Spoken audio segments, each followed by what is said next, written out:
very, very important. Remember, many people think it was a dual pregnancy, one of an evil seed, one of a good seed, that they were the same age, etc., etc. Well, we're going into that today. And we're going to put the picture totally together. And as we start in Genesis 4, verse 16 to 20, and by the way, the word Genesis is not in the Strongs. You will not find it. Genesis is the beginning of life. And the reason that Genesis is used in what you call the first book of the books is because it is in reference to the Genesis life of the seed of Yahweh through Adam, as per Luke 3:38. Now, we can go from Genesis 2:6 back to Genesis 1:1, and that will be different forms of life and lifetime cycles of other civilizations. But that isn't our goal or subject today. Now, in verse 16, Genesis chapter 4, and Cain went out from the presence of Yahweh, and he dwelt in the land of Nod, on the east of Eden. Now that's very interesting, because that is giving us a geographical description here and an idea of where this is taking place. And for those of you who have seen my other lectures relating to the Garden of Eden and the four rivers in the Upper Pamar Plateau of Sinking Province of what you would call Western China today. At that time, that land was not known as China because land titles and boundaries change as time goes on, the same as mountain ranges are created and drop and fall. Now, verse 17, and Cain knew his wife. Okay, so he was aware of who she was. This is very important. And she conceived to Cain, and bare Enoch, or Enoch in Aramaic, and he builded a city, and called the name of the city after the name of his son, of which we pronounce Enoch in English, Enoch in Aramaic. Now note, the book of Adam and Eve of the Ethiopic, also called the conflict of Adam and Eve with Satan, in these chapters thus, paragraph 5 states, and Yahweh looked at his maidservant Eve, and delivered her, and she brought forth her firstborn son, and with him a daughter. There were twins. Then Adam rejoiced at Eve's deliverance, and also over the children she had borne him. And Adam ministered unto Eve in the cave until the end of 8 days. Now this is interesting because, see, Adam and Eve were in a cave where all this happened. Father Yahweh said he would come in 5.5 days, 5,500 years, because as a day is to Yahweh, it's 1,000 years upon the earth for us, that he would come to redeem Adam and our spiritual brethren, and he was brought forth in a cave, not a manger, as they tell you, as a goy with the creatures and animals. Now, and Adam ministered unto Eve in the cave until the end of 8 days. And when they named the son Cain, and Cain means what? Hater. Oh, now we're going to find out who the real haters are in the earth, aren't we? Because you see, Jewry of today says anyone who speaks against the evil that they are doing are the haters. Now we're going to find out who the descendants of the haters are. All right? Oh. And the daughter that was born at the same time with Cain was Lulua, meaning beautiful, because she was more beautiful than even her mother Eve. But they were twins. This is very important to remember. Now note, in the Ethiopic, Cain is pronounced Kale, and Luluella in the Aramaic means a pearl. See, these things are for you to know, because you see, this makes it easier to understand, and easier to understand means that it's easier for you to translate and to speak to people about these things, whether they want to believe it or not, because when they look at you, they're going to say, where did you learn these things?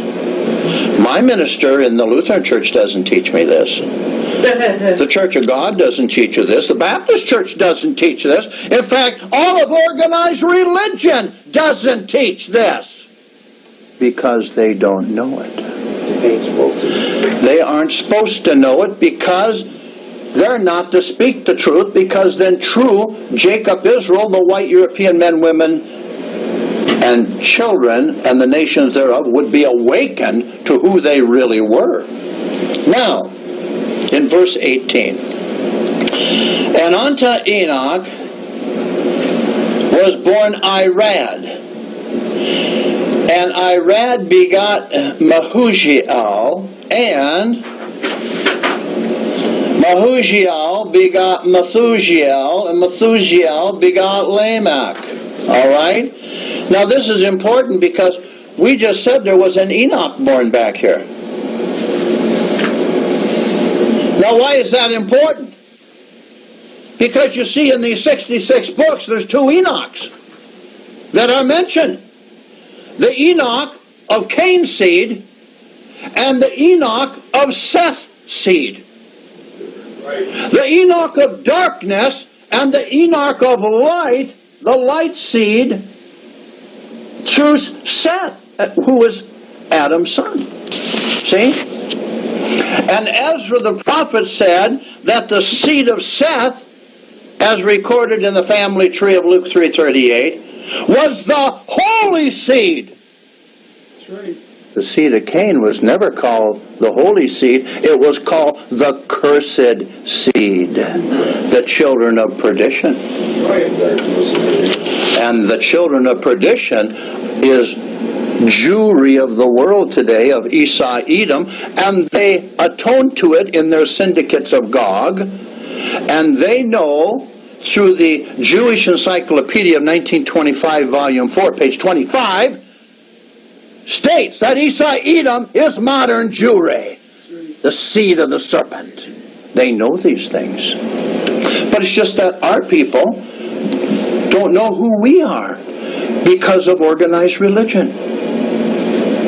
And for the falsity of teaching, because you see today in the white European nations, the poison is at the pulpits. Now, bear with me. In verse 19, because see, we're in Cain's seed line. Remember how we started? Cain's seed line? In verse 19, and Lamech took unto him 2 wives. The name of one was Ada, and the name of the other was Zillah. And Ada bore Jabal, and he was the father of such as dwell in the tents, and of such as have cattle. Now, what's going to be interesting here, as we continue to go into the seed line, you'll find that the seed line of Cain, none of them was a farmer to till the ground. And there's a reason for that, isn't there? Because Yahweh cursed Cain that the earth would not produce forth its fruit. Is this correct? So you see, more substance comes into being now. More understanding. More of these little pieces of the puzzle start coming together and not together, doesn't it? Now, so we know that they have cattle. They can raise cattle. Verse 21. And his brother's name, Jabal's brother, was Jubal. Jubal not Jubal. He was the father of such as handled the harp and the organ. Musicians. Look in the world today and see how many Jew musicians there are. And the rock and roll and the hip hop and the bebop. And who owns all the recording companies of the world today, all right? Who brought rock and roll and dirty dancing and all the filth to the people, all right? Now, we know they can raise cattle. We know they can play the harp and the organ, okay? Let's read up. Verse 22, and Zillah, she bore Tubal-Cain, an instructor of every artificial of brass and iron, or cheap jewelry stores, okay? And cheap trinkets, as you see in the malls that hang there. These cheap necklaces and made of plastic and cheap tin and everything else for 99 cents on a special or whatever, all right? So you see, and an instructor, he was out teaching people how to make artificial things of brass and iron. Do you notice he wasn't out teaching them how to make things of gold and silver? And the sister of Tubal-Cain was Naamah. Now note, the paleo teachers, or people who are historical teachers, hold that the serpent had intercourse with Eve. That's very important now. Whence Cain and Luwala was born, and with him a sundry female infirmity, and that Samael, Satan, not being able, or not having strength or power, to seduce Adam, turned to Eve as to the weaker of the two. This is even in the Jewish books of understanding that they know, in the Zohar, in Enoch, Rabbini, FOL, section 16, they know that there was intercourse performed between the serpent and Eve.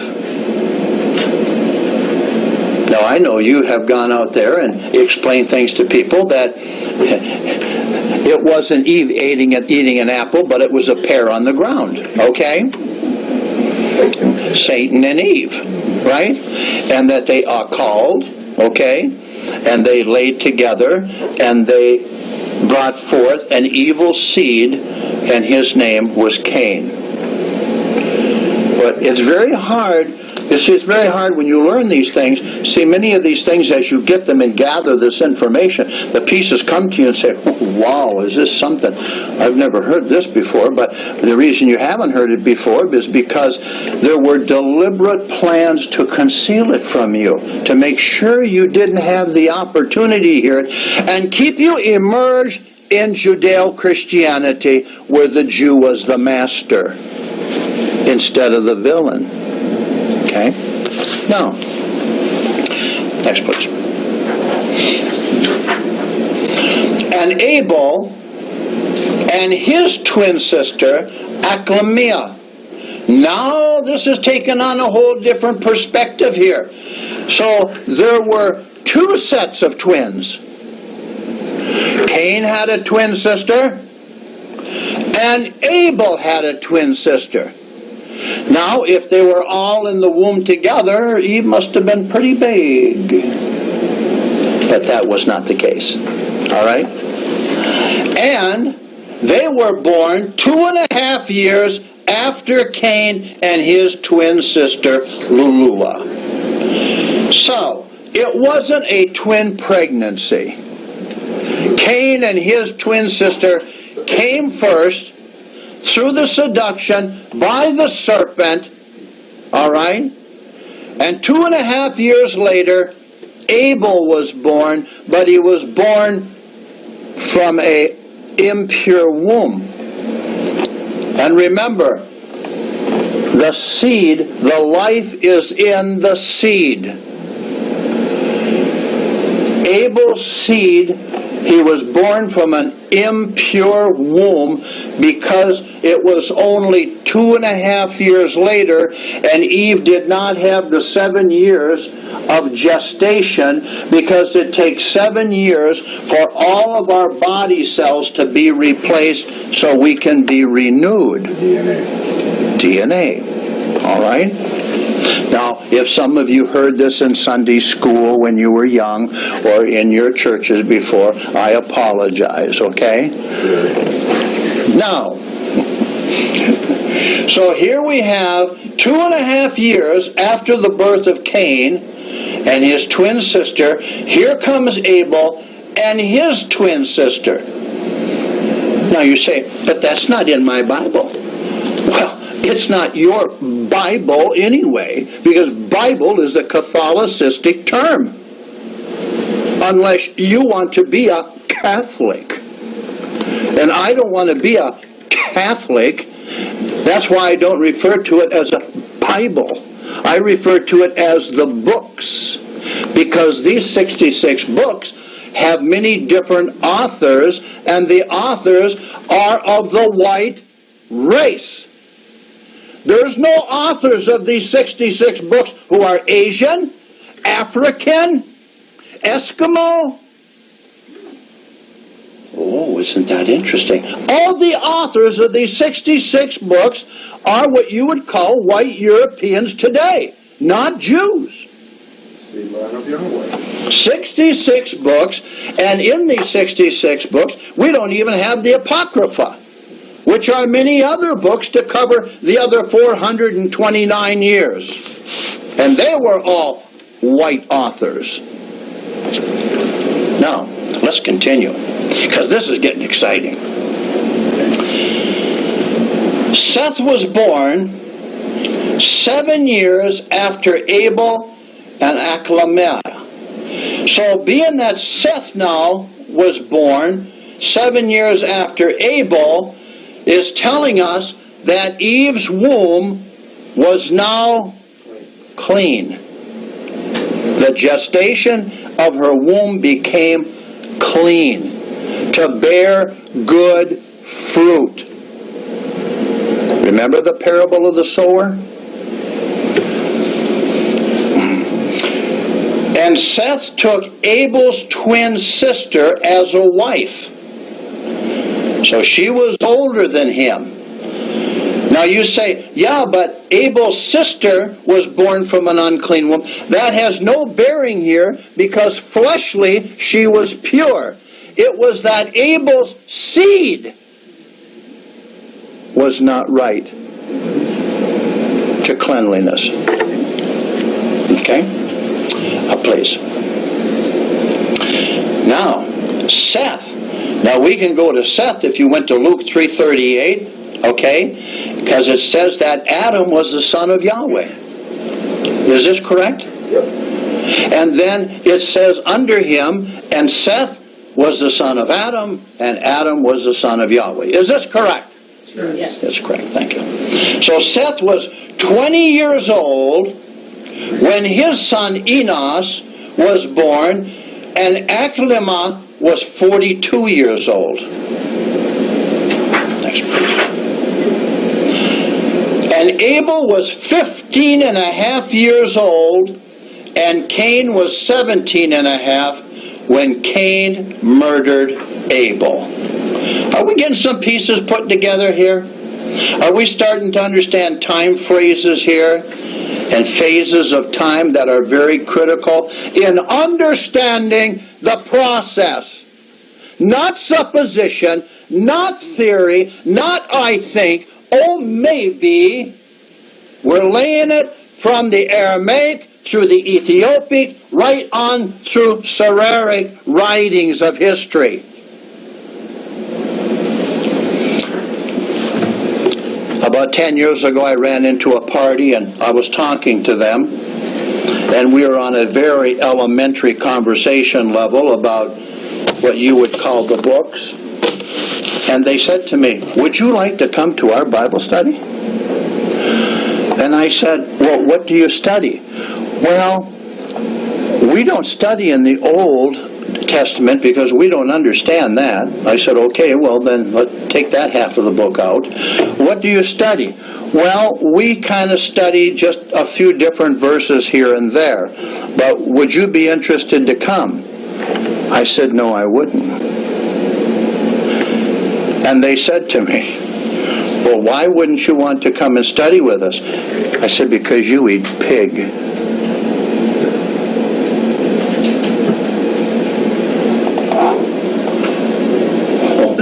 Did you want to see a halt in a conversation?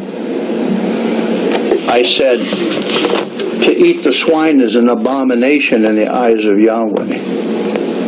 And I don't sit with abominations. I want you to consider. People say, well, that is awful disgusting. That's rude. How could you say anything like that? Why? What do you mean? I'm not entitled to speak what I know is true? Is that it?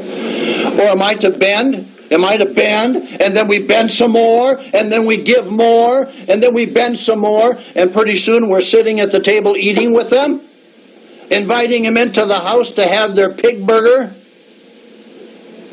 Or do we just make a stand, make it known? Aren't we entitled to enjoy what we have? I'm speaking for all of you here. I want you to think about this now. Because I know in many instances how either the wife or the husband would sit in front of one another and they eat pig and everything else while the other, they knew better and just to agitate and do things to the other. No. And I don't want to go over there. I'm just getting to that. Just a little history of an encounter I had. I had a lot of encounters. Now, in the murder of Cain and Abel, Cain was a lot bigger than Abel. All right? Very devious. Because he was a hater. Cain means a hater. And he was very jealous of Abel. Because you see, he wasn't of the seed of Adam through Eve. He was of the seed of the serpent. All right? And he came forth with another little devil called his twin sister. So, Cain first beat Abel with a staff from behind. They went up to see something. Cain says, come on, I want to show you something. Very jealous. Remember they took offerings to Yahweh, and Yahweh took Abel's offerings, but he would not take the offering from Cain. Why didn't he take the offering from Cain? Because Cain was not his son. See, we're all sons and daughters of Yahweh. Cain was not the son of Yahweh. He was the son of Satan. And Yahweh would not take his offering because he knew it was polluted. Cain didn't like that. And he got mad at Abel because of jealousy. So he went up behind Abel with a staff from behind, and then smashing his head with a rock until the brains of Abel came out. And that's exactly how it is written in the Aramaic and the Ethiopic. Do you want to talk about a hater? Next, please. Now, we just covered the lineage of Cain. And now we look at the seed line of the good seed, of the good Enoch, or the seed line of Yahweh, or the family tree. I refer to Luke chapter 3 as the family tree of light. Luke 3:38, the racial lineage of the good Enoch and the good seed of Yahweh via Adam. And the paleo writings in the Kuphali of the Sereric, chapter 4, page 17, it says, Enoch was the first among men, or the descendants of Adam, who taught writing science and wisdom of all sorts. He wrote about the signs of the heaven, the years, the months, etc., and gave laws of Yahweh. Do you remember Enoch was taken up in the Spirit? And he was showing all these things by Father Yahweh, wasn't he? And he wrote 360 books. 360 books, a book for every degree of the circle. The beginning and the ending, he was showing all things. You have these available in the book of Enoch, and I believe Enoch 2 it's called. He also received visions of all that is to happen until the day of judgment.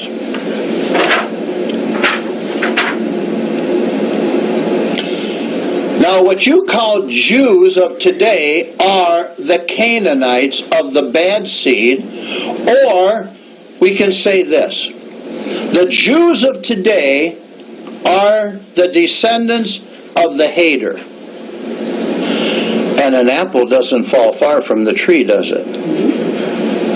So the Jews of today are the Cainites. How can we prove this? We can prove it very simple. All we have to do is study, and Yahweh will reveal it to us. But you see, there's a difference at times when you say, you know, Yahweh, I'd like to learn a lot of new things. And Father Yahweh, he's up there listening to you, see, because he said, I hear your every word. And you say, geez, I'd really like to learn a lot of new things. And Yahweh's up there listening to every word, right? Because Yahweh is waiting now for you to say, if you will grant this to me, this is what I will do for you, Yahweh. Because you're asking for a covenant. You are entering a covenant when you ask a prayer. And a covenant has two sides. It's called a contract. Just because you're his son doesn't mean you're going to give it. He's going to give it to you just for nothing. Think about this now. A person might say, well, you know, I've been hitting the sauce a long time. Been drinking that Miller Lowlife. Or I've been doing this and I've been doing that. Yahweh, I'd like to learn a lot more knowledge, and here's what I'm willing to do. I'm willing to clean myself up. I'm willing to change my language and start swearing less. This is my covenant I'm going to make with you. If you will allow me to learn more knowledge and understand it, I am going to clean up my language. Now that's a contract now. Is this correct? This is a covenant. Yahweh hears this, see? Now he loves you because you're his sons and daughters. And he said, okay, Bob, Frank, John, Susan, Linda, whoever. Sure. Okay, I heard that. Now that we have an agreement and we have a covenant, then I'm going to test you. I'm going to test you, Yahweh says. So Yahweh opens up your mind, allows you to see things you've never seen before, learned before, and he's waiting now, and he wants